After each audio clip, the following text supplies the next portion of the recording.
नमस्कार साथियों, बहुत बहुत स्वागत है आपका अपनी YouTube channel future education point पर। और आज हम जिस टॉपिक पर चर्चा करने के लिए आए हैं वो टॉपिक है MP forest guard, Madhya Pradesh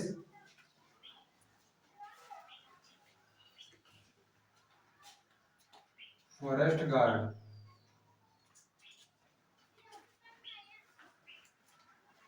इस पर हम आज चर्चा करेंगे कि इसका फॉर्म किस तरीके से भरना चाहिए, कौन सा जिला रखना चाहिए, क्या एक विद्यार्थी सभी जिलों के लिए एलिजिबल है, उसके लिए योग्यता क्या रहेगी, क्या हम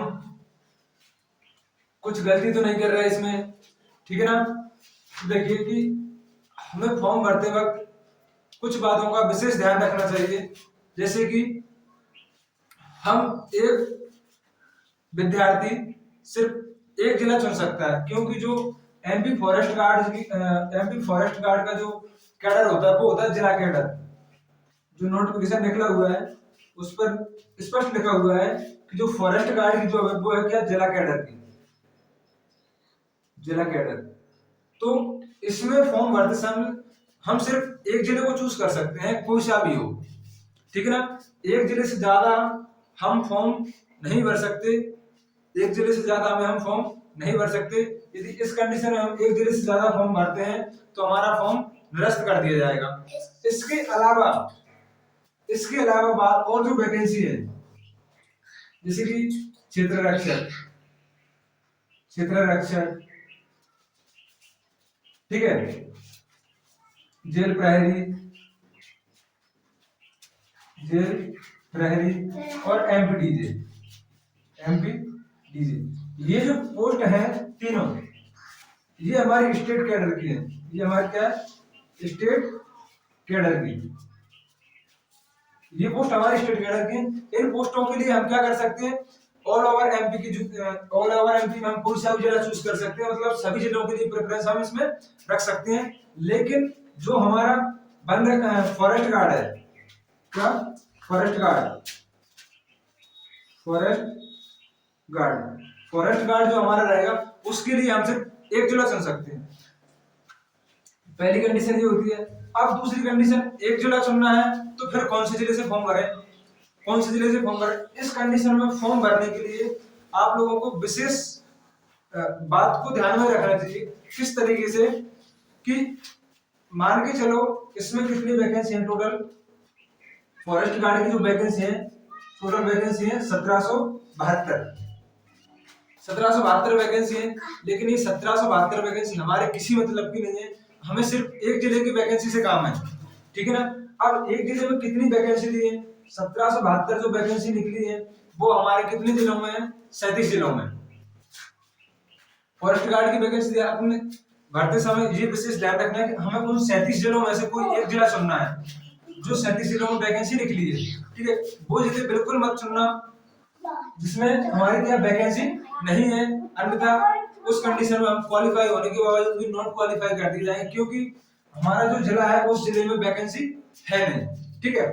अब मान के चलो उन 37 जिलों में से भी हम कौन सा जिला भरें, उन 37 जिले में भी हम कौन सा जिला भरें, तो उन 37 जिले में हमें जो जिले भरना है उन पर विशेष ध्यान रखना है कि क्या फॉर्म भरने से पहले हम एक बार घर पे बैठ के रफ कार्य करें।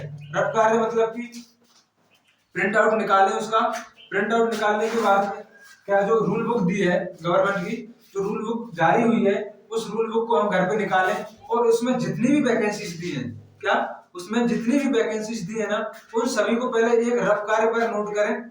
नोट करने के बाद फिर उसमें ये देखें कि हम किस कैटेगरी से डिजर्व करते हैं, लाइक जनरल है, ओबीसी है, एससी है, एसटी है। उस कंडीशन में फिर उस जिले में संबंधित कैटेगरी से कितनी पोस्ट है उस जिले में, मान के चलो हम उमरिया चूज करते हैं, ठीक है, या सोनपुर चूज करते हैं, कौन सा सोनपुर।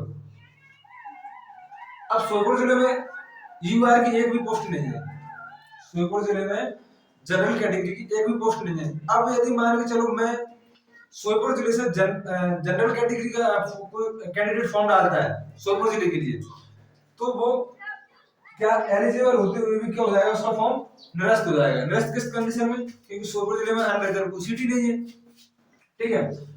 अब मान के चलो कि हम कोई दूसरा जिला ले लें, इस तरीके से हमें हर जिले का प्रेफरेंस देखना है, कौन से जिले में कितनी पोस्ट है और उस कैटेगरी की कितनी पोस्ट है। तो ये चीजें हमें विशेष ध्यान रखना पड़ेगी। इन सब में हम सभी जिले भर सकते हैं, एमपीडीसी हुआ, जेल प्रहरी हुआ और क्षेत्र रक्षक हुआ, ये हमारे स्टेट कैडर की जॉब है, ठीक है।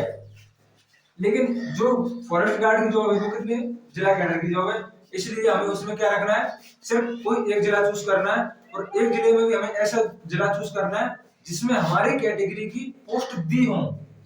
सपोज मान के चलो एससी, एसटी और ओबीसी, ओबीसी का कोई कैंडिडेट है, मान लो ओबीसी का कोई कैंडिडेट है और उसने मान चलो भोपाल से फॉर्म डाल दिया, भोपाल जिले से क्या डाल दिया फॉर्म, ठीक है।